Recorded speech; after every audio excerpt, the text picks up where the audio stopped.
that elbow room.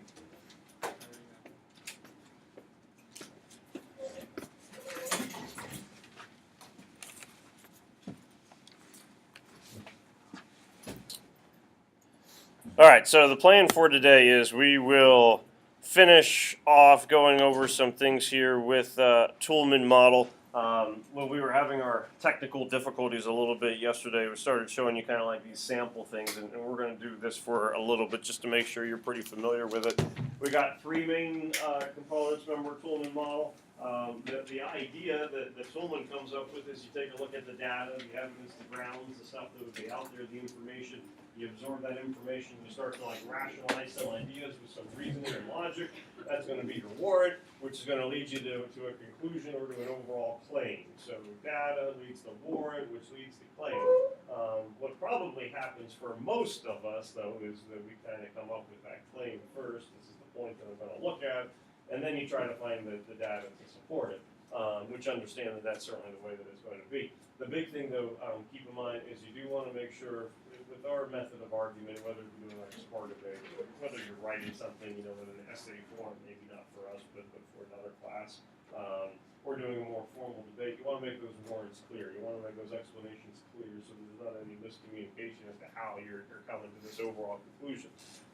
The quiz that you're going to have on Friday, mentioned to you, it's going to be 12 points. And so you're going to have groups of 3 statements where you have to identify which one's going to be the claim, which one's the data or the grounds of your evidence, and then which one's going to be your warrant. So we had the one with driver 65 years of age and older.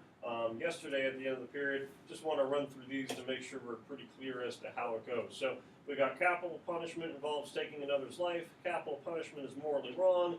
Taking another's life is murder. Which would you say is the claim? What's the main point that the person's trying to get across, Dylan? Taking another's life is murder. Not as the overall claim. Overall claim of the argument, Justin? Capital punishment is morally wrong. Capital punishment is morally wrong. So this is a bad thing. Now, I think this is one where the data and warrant, some people might have a little bit of question as to, well, which one leads to the other. Capital punishment involves taking another's life, or taking another's life is murder. Which would you say would be the evidence, the reason, not the logic, but the reason that a person would go, this is why capital punishment is morally wrong? Taking another's life is murder is the warrant, and then capital punishment involves taking another's life is the evidence. Okay? Agreement or disagreement? Agreement. Double thumbs up. Okay. I'd flip it. What? Why do you do that?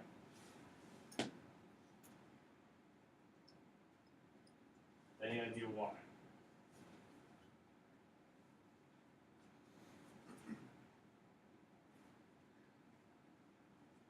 Because the capital punishment involves taking another's life, like, is something that you know already. Like, it's kind of given. Okay. So why is that a big deal? Well, because like. And just to clear and to make sure I'm not confusing myself, Evelyn, you said you're going to use that as the evidence, correct? Okay. Because like warrants or things that you don't really have to say that you already know. Okay. As opposed to taking another's life is murder? Well, that's just like obvious. That's what you'd say to support capital punishment is morally wrong. Okay. Generally, if we were doing this in an argument, and who knows, Evelyn, who would say what so far as like the data? Evelyn, why do you think capital punishment is morally wrong? Well, I think it's morally wrong because it's taking another person's life. You could use as evidence. Or Jack could go, well, taking another's life is murder, therefore capital punishment is going to be morally wrong. What the warrant tends to do, it links both of those ideas together. So taking another's life is murder. What are we trying to therefore connect? Well, we're connecting the fact that if we're taking another life, we want to link that back to capital punishment. So since this statement encompasses both the claim and this statement down here, it's that linking function that's hooking them together that is making that the overall warrant the reason. Why do you think capital punishment is morally wrong? Well, if you're taking another person's life, you're murdering someone. Therefore, capital punishment involves taking another's life, so it would be the same thing as murder. If you notice a statement that has words or ideas from both the claim and the other statement, that other statement's probably going to be your data, and that linking statement is going to be the warrant. Kind of bridges those two things together. We're taking a look at taking another's life, capital punishment. Both are morally wrong. What links the idea that both of those things share some kind of connection? The capital punishment involves taking another's life. Follow reasoning at least with that. Make this one a little bit easier to read. American student test scores are dropping yearly in math and science. Number of credits in math and science needed for high school graduation at North Hills should be increased. North Hills is representative of the average population. There should be one that is screaming claim, claim, claim for these three. The middle one. And how? The number of credits should increase. What's the big word that I don't want to say 100% of the time, but it would make you. You're right. That would make you look strongly at that term. Should. What kind of claim is this then? Ooh.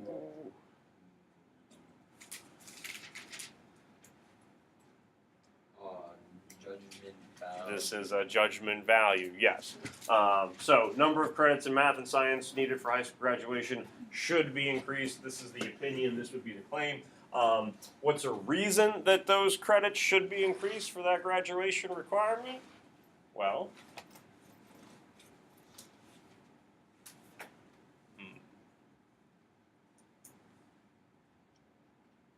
we'll let you run with it. The first one. Okay. Because they're dropping, since test scores are dropping. But why does that apply to us? Because we're representative of the average population. Yes, we are. At least in these statements, we are. Okay. Same thing kind of here. Year-round classes lead to higher test scores. Schools in Japan have year-round classes, and Japanese students have higher test scores. Pretend there's an S down there. U.S. schools should have year-round classes. Well, should pops up down here. U.S. schools should have year-round classes would be the overall statement. What would be the data? Schools would do classes. Okay. And so therefore the warrant would be the year-round classes are going to lead us to having higher test scores. And then last one, you should go to college. People who go to college make more money. Making more money is what you want. We got that almighty word should there again. You should go to college. Why should I go to college? Dante? Okay, people who go to college make more money. Why does that apply to me? Because making more money is what you want. All right. So similar setup as to what you're going to have for Friday when we take the quiz. Tomorrow and Thursday, we're going to start taking a look at some logical fallacy stuff. That is not going to be part of what we're going to be doing for Friday. Friday's quiz is going to be we'll do some logical fallacy stuff. Logical fallacy stuff a little bit later on so far as quiz, but I don't want you thinking you're going to get confused with that. Uh-oh. What has happened? No. It doesn't look good. She looks distraught. He has no look. Although he has a nice little, robe, fancy thing. What has happened? Well, Margaret and her husband Charles got into a fight. So she stormed out of the house and left him at home alone. Margaret went to the country club. A party was going on. Everywhere complimented Margaret on the dress and how well it fit her slender figure, and this made her feel all the more better. Margaret left just before 1 in the morning, this is from the country club, and invited a few friends to follow her home for one more beverage. She got home 10 minutes before they arrived, before the friends arrived. But when her friends rang the doorbell, Margaret ran outside saying, "Something terrible has happened. Charles slipped and fell on the stairs. He was coming down for another drink, and I think he's dead. Oh my goodness, what should I do?" Erica's putting the detective hat on. It's like we're playing Clue. Colonel Mustard did it in the library with the candlestick. The police concluded that Charles died from a wound on the head and confirmed the fact that he had been intoxicated. What do you think happened? So, we'll bring the picture back up in all its fuzzy glory. I want you to make a claim, like on your piece of paper, on your notes, write down a claim as to what you think happened. Do you think that it was a simple fall down the stairs? Do you think that there might have been some malicious intent that was taking place? Present some evidence, so give us some data as to how you can tell that this would be what has happened. So support your opinion with concrete information, testimony, written documents. I don't think you're going to have written documents, and descriptions of the conditions, and then explain how your evidence ultimately supports your claim, so that it is not just a opinion to something. So here is our picture. Again, we can zoom in on more parts if you need. Study it, take a look at what's happened to poor Charles. So don't tell me yet, but just kind of think about it. Dante, you need me to zoom in on anything? You zoom in over towards his right hand. Like the hand on my right. So the one that's on the floor down here by the stairs? Missing a finger.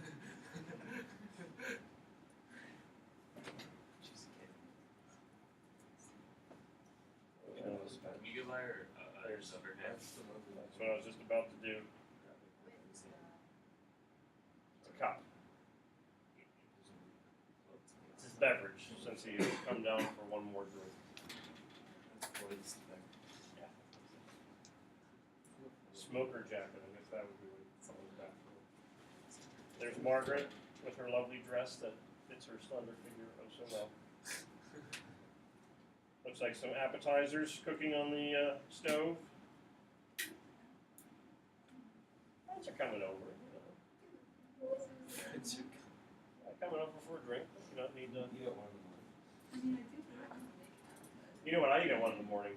cereal. Cereal. Yeah. I do too. That's what I. Hey, anyone want to come over to my house for some cereal? I do go with the Cocoa Crispy Honey Nut Cheerio combo with blueberries on top. Blueberries just put it all together. No. I don't like Take out the Honey Nut Cheerios and blueberries. Yeah. And the first thing. Is there an actual right answer to this? My answer. Can you go to the theories and what happened? Well, here, let me. Since we had to reconnect again. Oops. Second period has more like Apple TV issues than any other period.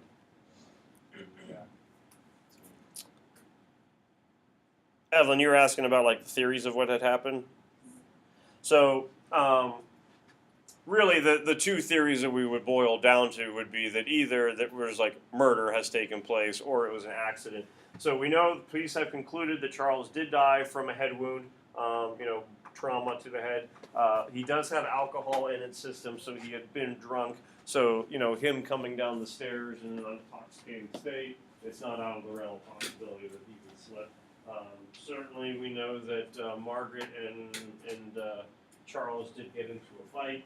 So there does at least seem to be a reason why something a little bit more mischievous would have taken place. But friends were going to come over. Friends do come over, and that's when she goes, "Oh my God, something bad has happened."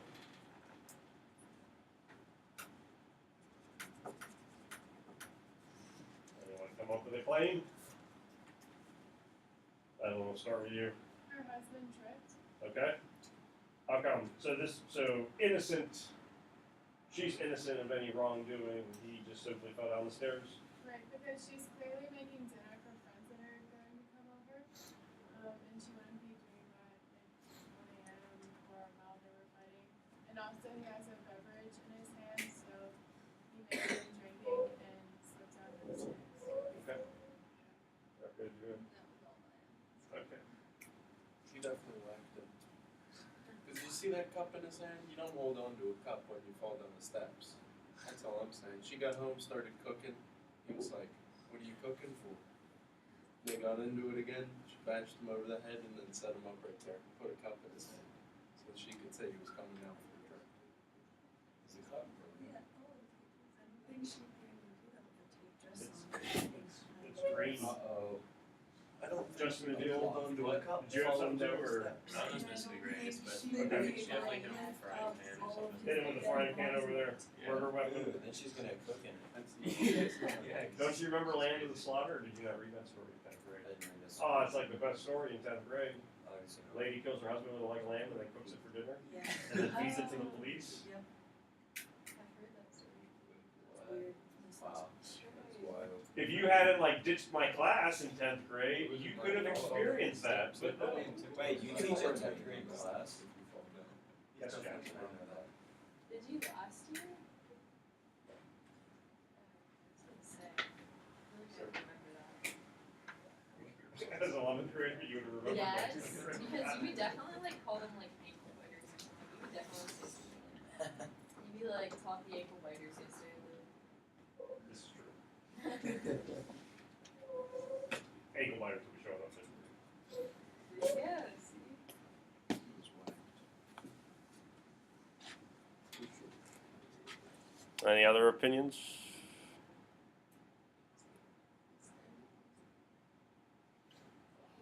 I thought you were gonna Uh-oh. wait, and I'm like, It's, okay, the weapon is in the fire. Me and Ray are going same route. So our data would be the cup that's in the hand.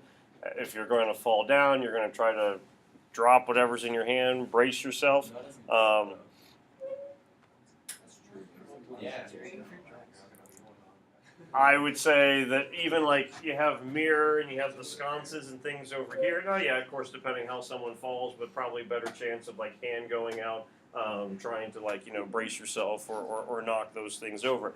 Doesn't matter which one you were ultimately coming up with, and yes, you could still argue that it is definitely debatable that it's not going to be definitive, and having such a grainy picture, I think, would kind of be part of that. But you're going through the steps of the Toulmin model where you're coming up with data, you're finding evidence, reasons. So whether it be she could not attack him in such a tight-fitting dress, or there's a cup that is still in his hand, or the position that he has fallen down, and things like that. The fact that there's a frying pan, that she's cooking something in the back room. You're coming up with evidence, and then you're being forced to explain the reasoning. So again, the Toulmin model, it is a pretty straightforward idea. Now, it is going to get a little bit more advanced here as we get into the advanced setup for it, but it's something that's still good to try to at least kind of keep an eye on and remember, because really that warrant reasoning, the middle part here, is the one that people tend to neglect most frequently. Thought we get a nice little circle, but we didn't. Especially when it kind of comes to the speeches, I think folks tend to rely on the fact that people will know where I'm coming from, they'll agree with me, and so you don't have that warrant, that reasoning being quite as clear as it should be. The advanced Toulmin model. This is something that we will talk about, certainly moving forward. These are terms, the backing, the modality, the rebuttal, that we will certainly reference and use quite a bit moving forward. But for Friday's quiz, the only thing we're taking a look at would be the data, the warrant, the claim. So certainly want you to be aware of these things, because we're going to make reference to these ideas really all throughout the course of the year. But for Friday's quiz, it is just going to be identifying data, claim, warrant. We're not going to be having you identify modality, rebuttal, backing, and all that stuff as well. But I'll certainly explain what those things are.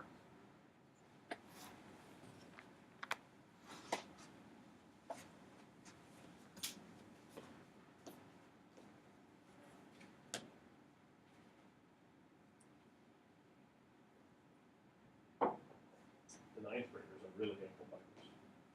They get shorter every year.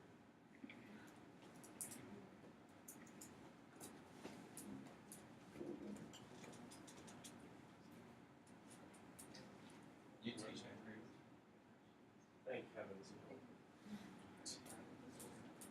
I had to cover for this in Washington like a couple of weeks ago. So That was rough. Wait, what period? Third? Okay, 'cause her, whenever she's They were nice kids. No, whenever she's got eighth period, it sucks. 'Cause I always hear them like screaming. There was no Yelling screaming. at them. There was no Mrs. King has ninth sense, so ninth graders this year. That's taken her a while to adjust. Eighth grade was fun. I did enjoy teaching eighth grade years ago because they would believe absolutely anything. Your Toulmin model quiz will be 748 points on Friday, so make sure you get it right, and then all will flip out. They smell though. Because only like half of them were deodorant. Maybe you think they smell because you smell when you're around eighth graders. And it's you that smell and not them. What's your answer to that? Yeah, what's your I don't know. I'm not the one who said they smell. Well, every time I go over there and they're around me, they smell. All right, so going into a little bit more detail about these things. Backing. It's basically what it sounds like when you're backing up your evidence some more. It's additional reasoning that permits that leap to take place between the data, between the data/evidence and the claim. So kind of think of the backing as like secondary kind of claim for support with the warrant. So you're building up on your reasoning. The best grade to teach in high school is no 11th grade. 11th grade is the best grade. They slide. Why is it? Because that's when they try the hardest. In 11th grade, they're still worried about number one. They're still worried about grades. They have yet to get into college, so they're worried about college. They're most attentive. They are not seniors who, especially second semester seniors, are like the worst because they check out by February. Huh. January 31st, what do you know? Seniors think they own the place, especially like class officers. I don't. Oh, yeah. I'm not sure. Walking around, pushing yeah. people I around. was never a cop. I'd be like, I'd go into whatever the class officer meeting is and like order that we have Papa John's every day. No. And I made myself supreme leader. I'm just No. gonna keep doing Wrong. it. I was group leader. False. Bowen, I was the group lead. You were not. Both of you are You wrong. are not So, group leader. when explaining as to why juniors are the best, you start coming up with that and a little bit more explanation. You know, what's your evidence? They're not seniors. That's Well, what's the reasoning? They still care. They have yet to get applied into college. They have yet to be accepted to college. They're still trying to apply. They're most worried about transcripts for their junior year because that's the one that the colleges see. So your evidence, they're not seniors. You have warrants now that are kind of stacking. What makes being a junior year better for a senior year, compared at least to a teacher standpoint? That's where you have warrant and then the backing. So the warrant would be like the primary reason, and then you have additional ones that kind of keep coming with it. So multiple reasons for evidence. Now certainly if you have multiple layers of evidence, you're automatically going to have multiple warrants taking place no matter what. But it's just continually adding on to that reasoning for that evidence when it comes to the specific claim that you are making. Rebuttal. This is one, well I guess we'll mention modality along with it. Rebuttal is the one that I think people tend to get confused with the most, simply just because there's multiple ways that we tend to use the term itself. Modality is degree of possibility, degree of certainty. So you can have words like probably, possibly, apparently, likely, hardly ever. I would say, and you could certainly get into percentages, although you're not required to. From a modality standpoint, there are probably two words that you want to avoid at all costs. Because once you utter these words, you potentially back yourself into a corner. And this would be like with degree of certainty. Always would certainly be one, and then yes, never would be the other. Because the problem is you are going 100% or 0%. Ninth graders always smell. And by that we mean like poorly. Well, the problem is if you walk by a ninth grader and go, that one doesn't smell, your argument has now been refuted. And that can be what makes like a fact-based claim, because if you were to say ninth graders always smell, it's going to be a fact-based claim. All the person would have to do to prove you incorrect is find an exception to that argument. And conversely, the same thing goes, with never. Mr. Kane never gives an A on a test. You could go, Mr. Kane hardly ever gives an A. Mr. Kane probably won't write A on my test. I probably don't deserve an A. But if you find one person who got an A, that argument has now, successfully been shot down. So there's certainly nothing wrong with going most of the time, oftentimes, hardly ever, because you still give yourself a little bit of wiggle room. Rebuttals. When we use the term rebuttal most frequently in here, you're probably talking about counter arguments. You had rebuttals when we were talking about Humpty Dumpty being pushed, whether mechanical pencil's better than Ticonderoga, even though you ran out of lead. That was unfortunate. That was funny. Did you get the lead back or you like flipped off? No, you can't replace lead in those kind of pencils. It's a good thing you didn't mention that Yeah. when you were. Yeah. But your rebuttals end up being the counter argument most of the time. However, when it comes to a Toulmin model, rebuttals are exceptions to the claim or intervening factors. So this isn't to say that you are proving yourself wrong, but you are identifying exceptions. I can go out, I can meet up with you on Friday night. Unless I end up having to go to whatever the case may be, work calls, and they need someone at Dairy Queen at the end of January, beginning of February, and a closed restaurant. Unless Mr. Heil gives me 400 pages that I need to read over the weekend, because I got to work on my TWA or essay assignment or something like that.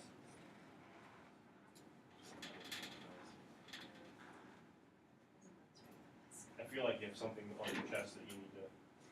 No? Okay. So rebuttals end up being those exceptions, those intervening factors. And for you to acknowledge them is not a bad thing.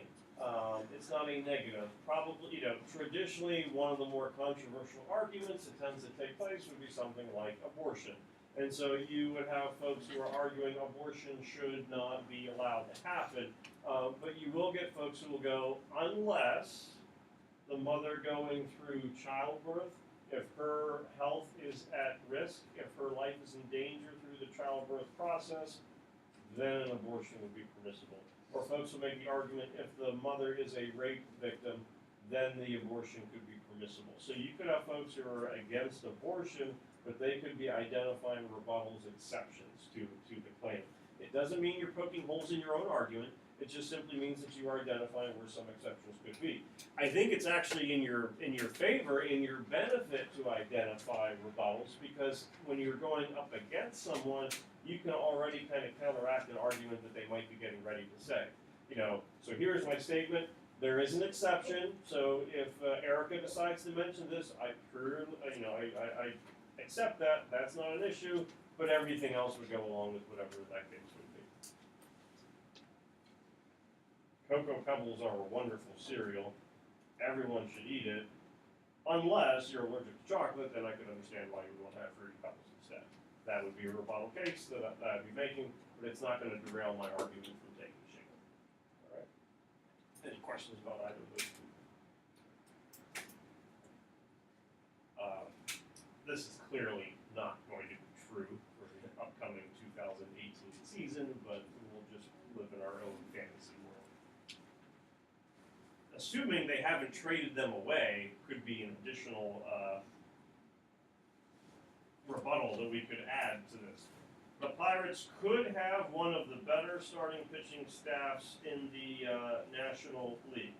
Okay, experts agree that good starting pitching is critical to making the playoffs. Clearly, we won't have to worry about that. However, injuries can quickly debilitate a Major League Baseball pitching staff. Playoff teams traditionally are in the top 10 in team ERA and opponent batting average. The Pirates will probably make the playoffs this year. No chance whatsoever. But if we were taking a look at this through all those parts, this would be our claim down here at the bottom. What would be the modality that is embedded into the claim? Use of the word probably. So, solid chance. We'll pretend there is. Evidence that is getting used, the data, starting pitching should be good. Why is that important? Because it's critical to making the playoffs. However, I do have a rebuttal built in. If injuries take place, then that could kind of mess stuff up. But playoff teams are traditionally in top 10 in ERA and opponent batting average. So you got a main argument, plus also a backing that's coming along with it. What is the modality that is getting used in this statement? Traditionally, it's not always the case, not always, but certainly seems to be more often than not. So they can certainly have overlap when you're making statements like this. Modality can be built into claims and different forms of backing and all that kind of stuff. So you at least kind of see how those things work. Now, this one is certainly not going to be a statement or series of statements that you're going to have to worry about for Friday, because again, you're just identifying data, claim, warrant. But it's time for you to start working on your term paper. Your term paper will take about 1 month to complete. Took me 1 month to complete my term paper. You and I work at about the same pace, unless you don't care about your grade as much as I do. Which one of these statements up here would be the overall claim, the main argument that we're looking at making?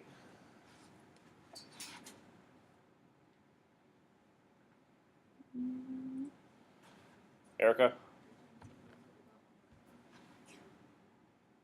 The second one? No. Thank you for playing. First one. It's time for you to start working on your term paper.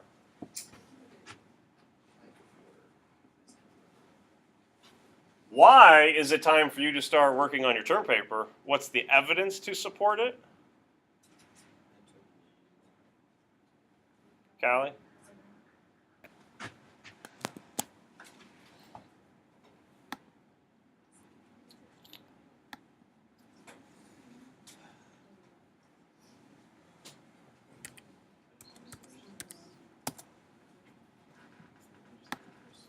But it always comes back, just like Jack.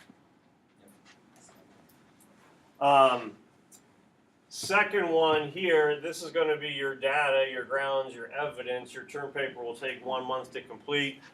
When it comes to the warrant and backing, those are interchangeable. As long as you can identify that there would be reasoning with it. What's that reasoning? Well, it took me a month to work on my term paper. That's why it's going to take you a month to work on your term paper, and we work at the same pace. So these two would be the warrant as well as the backing.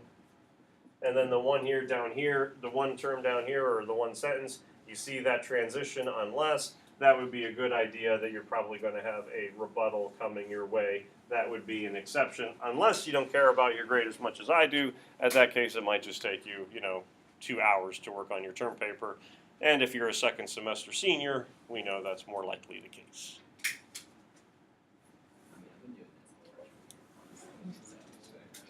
First grade. That's okay. So for Friday, what it's going to be looking like, remember, it's just going to be those 3 statements. You'll identify data, claim, warrant.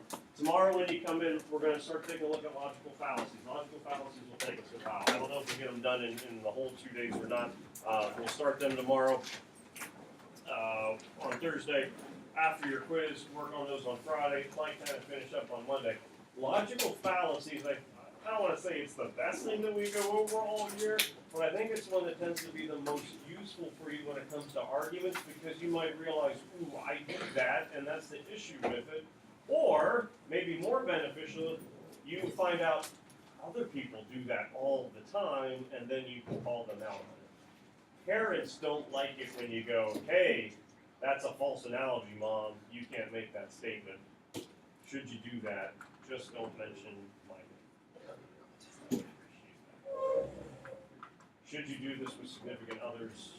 I'm not promising. Be careful. Use those things judiciously.